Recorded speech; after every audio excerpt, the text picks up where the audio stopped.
Bom dia, boa tarde, boa noite, a depender do horário que vocês estiverem nos assistindo. Nosso artigo trata sobre o jurídico civil do indivíduo e o nascimento da personalidade. Autora Maria Helena Gomes Rocha e Joyce Gomes Rocha. Fomos orientada pela professora Ana Carolina Pires Teixeira. Somos graduanda do curso de Direito na Uninassal. Eu vou inicialmente começar falando um pouquinho sobre a introdução do nosso artigo. Nessa conjectura, é basilar pontuar sobre a personalidade jurídica e a situação jurídica do nascituro, uma vez que o início da sua personalidade civil é intensamente debatido entre vários doutrinadores.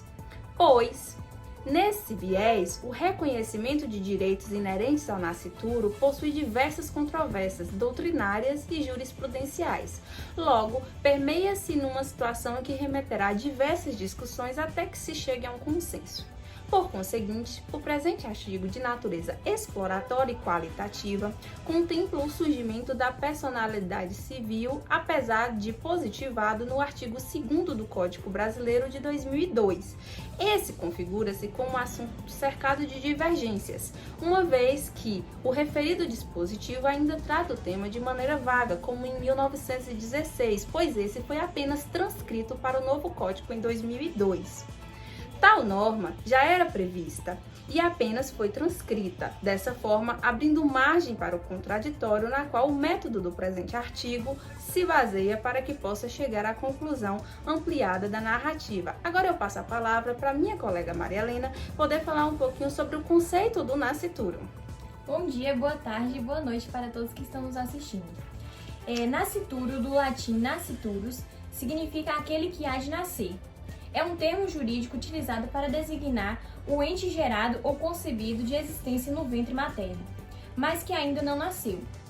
No direito brasileiro, discute-se se o conceito abrangeria apenas o feto ou também o embrião.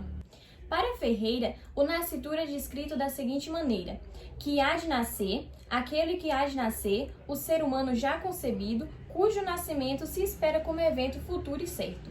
Já a doutrinadora Maria Helena Diniz conceitua o nascituro como sendo aquele que há de nascer, cujos direitos a lei põe a salvo, aquele que, estendo concebido, ainda não nasceu e que ainda na vida intrauterina tem personalidade jurídica formal, no que atina aos direitos de personalidade, passando a ter personalidade jurídica material, alcançando os direitos patrimoniais que permaneciam em estado potencial somente com o nascimento com vida.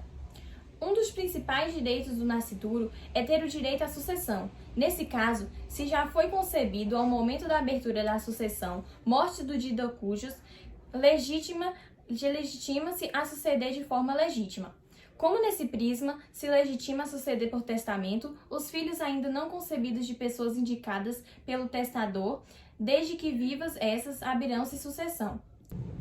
Em suma, o nascituro é aquele que irá nascer, que foi gerado e não se desligou do ventre materno e não nasceu ainda, diferentemente dos embriões produzidos e mantidos em laboratório. Entretanto, a problemática não está pautada no conceito de nascituro, mas no âmbito jurídico em relação ao surgimento de sua personalidade civil. E agora eu vou passar a palavra para a Joyce falar sobre a personalidade jurídica do nascituro. Personalidade jurídica baseia-se na capacidade genérica que um indivíduo tem de ser titular de direitos e obrigações, sendo um atributo indispensável para se tornar um sujeito de direito. O Código Civil Brasileiro estabelece no artigo 2º o seguinte: a personalidade civil da pessoa começa no nascimento com vida, mas a lei põe a salvo desde a concepção os direitos do nascituro. Teta! Daí justamente a grande controvérsia, e é sobre isso que todo o nosso assunto se tratará. Nesse caso, a personalidade jurídica se inicia a partir do nascimento, e aquele que ainda estiver por nascer terão seus direitos resguardados e garantidos pela concepção. Nos termos de nossa legislação, surge então este impasse. Diante dessas controvérsias que delimitam sobre o início da personalidade, se estudam 3 teorias, que é a teoria natalista, condicional e a concepcionista. Cada uma tem os seus principais doutrinadores e é sobre eles que eu vou falar um pouquinho. A teoria natalista. O seu principal pensador é Pereira. Ele fala o seguinte: o nascituro não é ainda pessoa, não é um ser dotado de personalidade jurídica. Os direitos que lhes se reconhecem permanecem em estado potencial. Se nascer e adquirir personalidade, integram-se na sua trilogia essencial: sujeito, objeto e relação jurídica. Mas, se esse se frustra, o direito não chega a constituir-se e não há de falar, portanto, em reconhecimento de personalidade ao nascituro, nem se admitir que antes do nascimento já ele é sujeito de direito de forma alguma. Então, os doutrinadores que seguem essa linha de raciocínio não conferem personalidade jurídica alguma ao nascituro, garante apenas somente o direito ao nascimento com vida. Já a teoria personalidade condicional diz o seguinte: defende a personalidade jurídica do nascituro sob a condição que ele nasça com vida.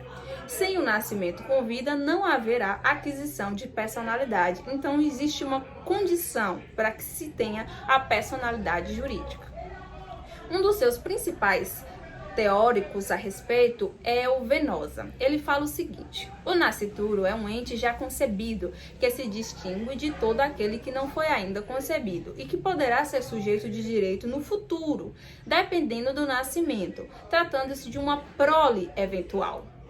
Essa situação nos remete à noção de direito eventual, isto é, um direito em mera situação de potencialidade, de formação para quem nem ainda é concebido. Segundo esses doutrinadores, que defendem essa teoria do nascituro, possui uma personalidade condicional, subordinada a uma eficácia ou um evento futuro e incerto. Já a teoria mais defendida por diversos doutrinadores contemporâneos é a teoria concepcionista, que, segundo essa teoria, o nascituro é uma pessoa humana desde a concepção, sendo-lhe garantido direitos inerentes à personalidade. Pamplona Filho de Araújo diz o seguinte: a doutrina concepcionista tem como base o fato de que, ao se proteger legalmente os direitos do nascituro, o ordenamento já considera a pessoa. Na medida em que, segundo a sistematização do direito privado, somente pessoas são consideradas sujeitos de direito e, consequentemente, pessoas possuem personalidades jurídicas. Dessa forma, não há nem o que se falar em expectativa de direito para o nascituro, pois estes não estão condicionados a um nascimento com vida. Ele já existe independentemente dele. Um dos principais doutrinadores, na verdade, uma das principais doutrinadoras é Simária Juni Chinelato, aqui no Brasil. Ela fala o seguinte: o nascimento com vida apenas consolida o direito patrimonial, aperfeiçoando-o. O nascimento sem vida atua para a adoção e a herança como condições resolutivas, problema que não se coloca em se tratando de direitos não patrimoniais. De grande relevância, os direitos da personalidade do nascituro, abarcados pela revisão não taxativa do artigo 2º, entre estes, avulsa o direito à vida, à integridade física, à honra, à imagem, desenvolvendo-se cada vez mais a indenização de danos pré-natais, entre nós com um impulso maior depois dos estudos de bioética. Nesse âmbito, finda-se os argumentos anteriores, que fizeram que a personalidade surja apenas com o nascimento com vida, sendo esse o marco inicial para o alcance dessa teoria concepcionista. Assim, essa é a teoria mais aceita entre os doutrinadores. Entre eles tem Simária Juni Chinelato, Pontes de Miranda, Rubens Limonge, Flávio Tartucci, Gustavo René, Renan Loturfo e Maria Helena Diniz. Agora eu vou passar a palavra para minha amiga Maria Helena poder abrir a história sobre as discussões entre essas controvérsias dos doutrinadores. É imprescindível ratificar que, ao decorrer da explanação do artigo, diversas vertentes foram defendidas. No entanto, uma se sobressai das demais, uma vez que se entende o nascituro e a personalidade jurídica, pois a jurisprudência vigente vem caminhando no sentido de modificar o entendimento natalista vigente. Uma vez que, através do julgamento da arguição de descumprimento do preceito fundamental número 54, julgada pelo STF em 13 de abril de 2013, julgou improcedente a ação para declarar a inconstitucionalidade da interpretação segundo o qual a interrupção da gravidez de feto anencefalo, que era uma conduta tipificada nos artigos 124, 126 e 128, incisos 1 e 2, todos do Código Penal. Tal entendimento vai de encontro com aos princípios constitucionais delineados em nossa Carta Magna e talha a proteção ao direito à vida, o que se mostra inteiramente contrário à garantia dos direitos do feto, como apregou o artigo 2º do nosso Código Civil. Para isso, o professor Washington de Barros Monteiro esclarece a pretexto deste impasse em relação à personalidade do nascituro da seguinte forma: discute-se que o nascituro é pessoa virtual.